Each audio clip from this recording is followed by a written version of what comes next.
प्यारे तलबा व तालिबात, अस्सलामु अलैकुम। उम्मीद है आप सब खैरियत से होंगे। आज हम हमारे 9वीं जमात का सबक नंबर 15 का आखिरी हिस्सा पढ़ने जा रहे हैं। अब आखिरी हिस्से की बात है तो जाहिर सी बात है कि आपको बार बार रिवीज़न तो हम कर ही रहे हैं, लेकिन फिर भी एक मर्तबा देख लेते हैं। आज हम पढ़ेंगे सबक का नाम कुदरती वसाइल की तरक्की। अब कुदरती वसाइल की तरक्की में रट्टा मर गया होगा अब तो आप लोगों को कि इतना सब मैंने बता दिया कि फसली पैदावार की तरक्की किस तरीके से होती है, फसली पैदावार हमारे लिए कितनी ज़्यादा ज़रूरी है, कितनी ज़रूरतें हमारी ऐसी है जो हम इसके ऊपर बिल्कुल निर्भर है। अनाज, गोश्त, मछली, ये जो चीज़ें हैं, भले ही हम कितना भी पैसा कमा लें, लेकिन अगर हम वक्त पर खाएंगे नहीं, पेट भर के हमें खाना नहीं मिल रहा, तो वो हमारा पैसा कुछ काम का रहने वाला नहीं है। तो हमारी ज़िंदगी का दारोमदार किस पर है? ये फसलों पर है और हमारी ग़िज़ाई वसाइल के ऊपर है।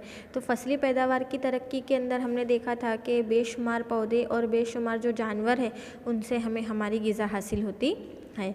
और ग़िज़ाई वसाइल में आज हमारी नई नई मालूमात और तहकीकात होता जा रहा है, साइंस उसमें तरक्की करते जा रही है, इजाफा होते जा रहा है। तो ज़्यादातर गले की पैदावार है, नए नए ज़राती तरीके हैं, वो अपनाए जा रहे हैं, उसमें इजाफा होता जा रहा है। अब कुछ है खुद परवरिशी ग़िज़ा, यानी कच्ची अशिया जो सूरज की रोशनी से हासिल करके नबातात अपनी ग़िज़ा खुद तैयार करती है वो।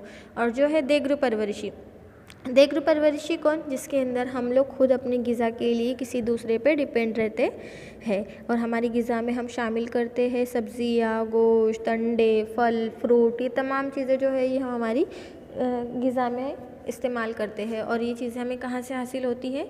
ये हमें पेड़ पौधे, खेती, जानवरों से हासिल होती है।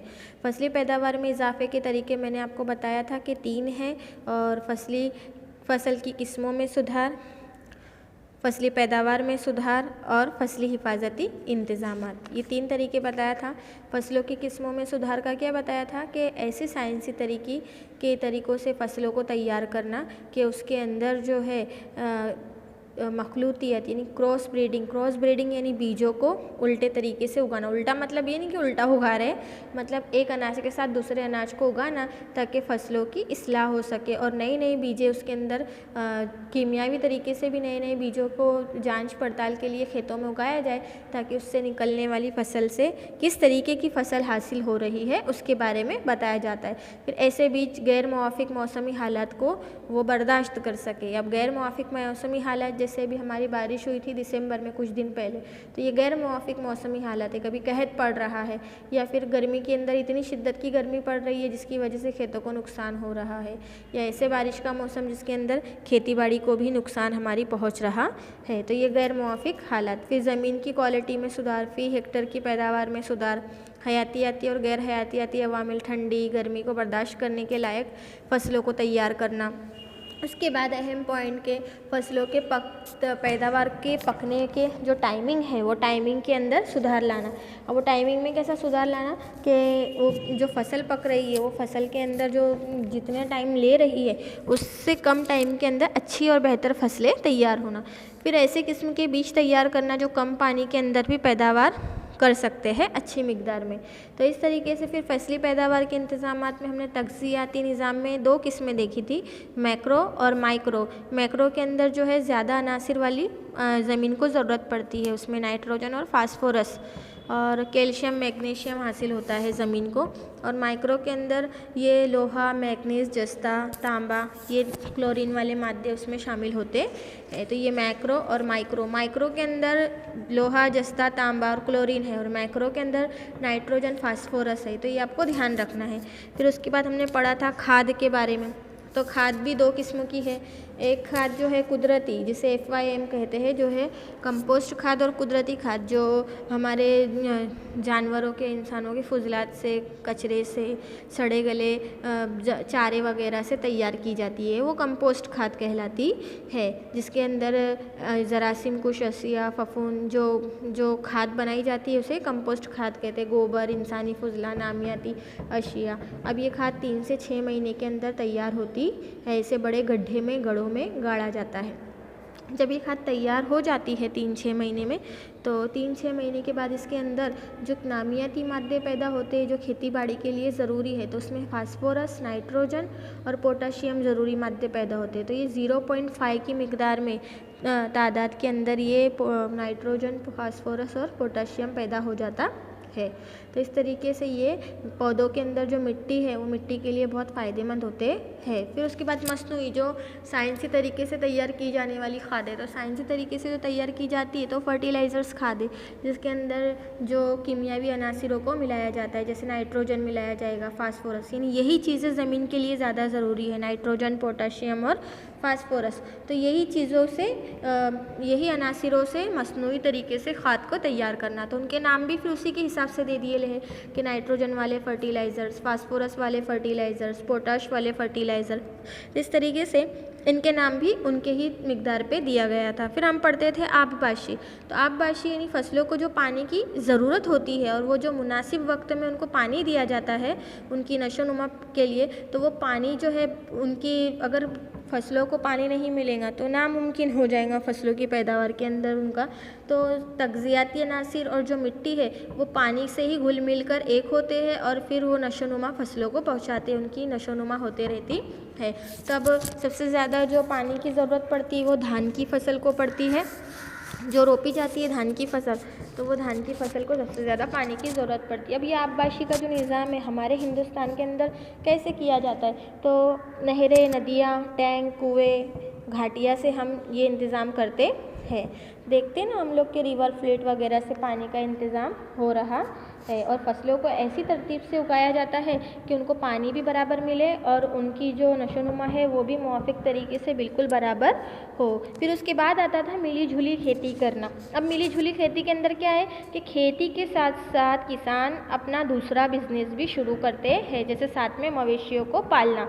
तो ये हुआ मिली जुली खेती कहते हैं, जैसे कि फार्मर मुर्गियाँ, फिर उसके बाद बैल भैंस वगैरह को पालना। तो ये उनकी एक चीज़ को नुकसान पहुंचता है तो दूसरी चीज़ से वो अपनी जो है माशी तरक्की का ख्याल रख सकते हैं। तो ये मिली जुली खेती हुई। उसके बाद आता था मिली जुली ज़राअत।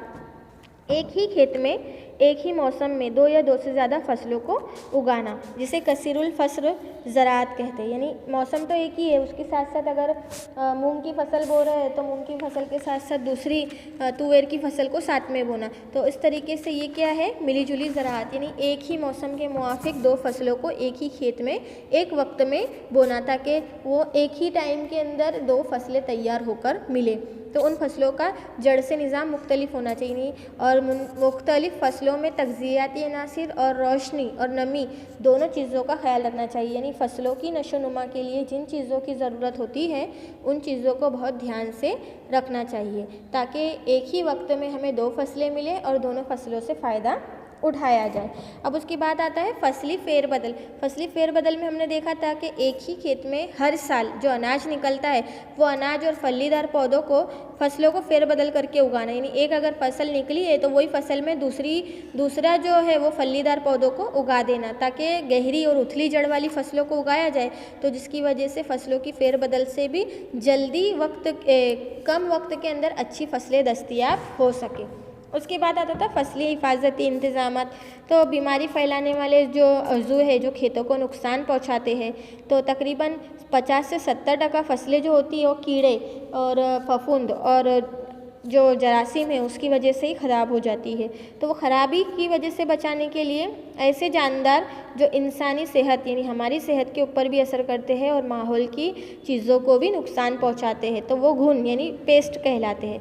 तो वो जानदारों को, फसलों को जो नुकसान पहुंचाते हैं वो खाने पीने की चीज़ों को भी तबाह कर देते हैं। उनको छोटे बड़े किस्म के जानवर, कीड़े मकोड़े और चूहे, ये सब चीज़ों की इनमें मिसालें आती है जो खेतों को नुकसान पहुँचाने का काम करते है। तो उन्हें मारने के लिए जो घुन मार दवाइयों का इस्तेमाल होता है वो DDT, BHS, malathion, copper oxychloride, zinc phosphide और थेरामिरम है। ये चीज़ों के ज़रिए खेती बाड़ी के अंदर नुकसान से बचाया जा सकता है। और गल्ले की ज़ख़ीरा अंदोज़े में भी यही चीज़ों को ध्यान में रख के गल्लों को सेव किया जाता है कि गल्ला यानी जो अनाज हम संग्रह कर रहे हैं, जो अनाज को हम हिफाजती तौर पर रख रहे हैं, वो अनाज ख़राब ना हो। उसके बाद तुमने पढ़ा था के गैर हयातियाती अज्जा के ज़रिए अनाज की खराबी को बचाना, यानी उनके लिए नई नई तदबीरों को उगाना, घर में धुनी देना, दवाइयाँ मिलाना, खास बर्तनों में अनाज का ज़ख़ीरा करना। फिर दाम परवरी पड़ा था यानी पशुपालन।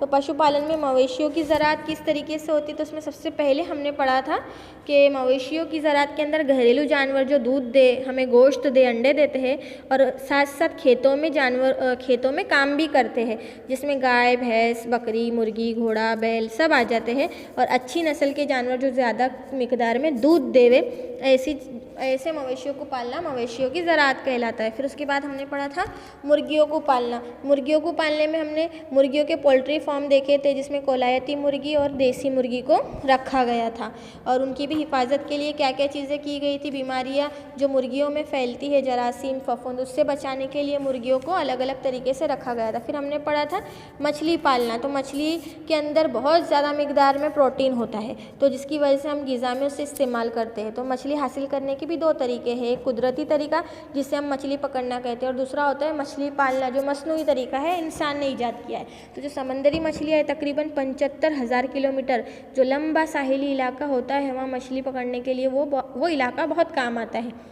और समंदरी मछलियों को पकड़ने के लिए पंप, हीटर, मैकरल और डांस और डक, बॉम्बे डक मशहूर मछली है, जिन्हें पकड़ने के लिए मुख्तलिफ़ किस्म के बड़े बड़े जाल कश्तियों में मछेरे बैठ जाते हैं और समंदर के बीच में जाके वो जाल को बिछा देते हैं और वो जाल में फिर वो मछलियाँ फंस जाती है। जो मछलियों की माशी अहमियत बहुत ज़्यादा मछलियों का व्यापार होता है, जिससे मछेरों को काफ़ी अच्छे मिकदार में मछलियों की माश हासिल होता है, यानी पैसे हासिल होते हैं उनको।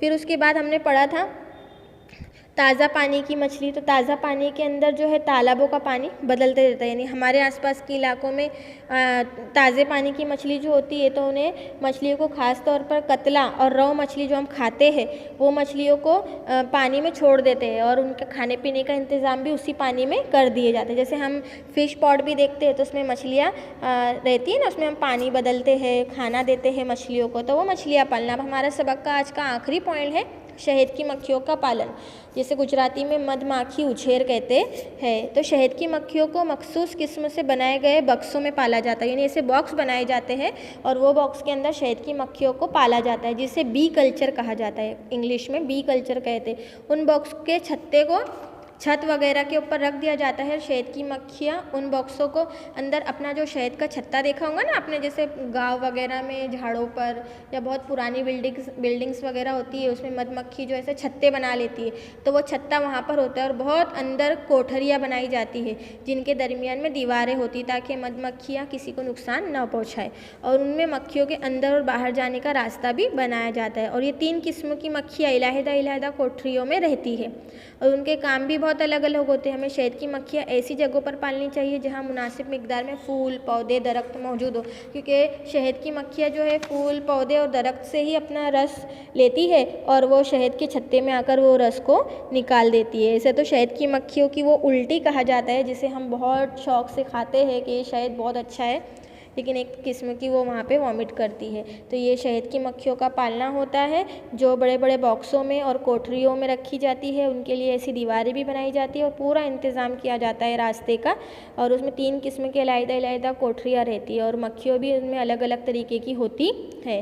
और ऐसे इलाकों में शहद के छत्ते पालने चाहिए जहाँ मुआफ़िक मिकदार के अंदर फल, फूल, पौधे, दरख्त हो। तो बेटा आज की वीडियो में इतना ही, यहाँ हमारा सबक ख़त्म होता है। यही आपकी 5वीं यूनिट टेस्ट में पूछा जाने वाला भी है, इस पर बहुत अच्छे से पढ़ें। आज इंशाल्लाह PDF भेज के सवालात के जवाबात नोटबुक में नोट डाउन कर लेना है, आप लोगों को लिख लेना है। कुछ नहीं समझ में आता है तो आप मेरे से पूछ सकते हैं, मैसेज के ज़रिए पर्सनली मैसेज करें और पूछें, और ज़्यादा से ज़्यादा तादाद में वीडियो देखें और सवालात के जवाबात भी दें। अल्लाह हाफिज़।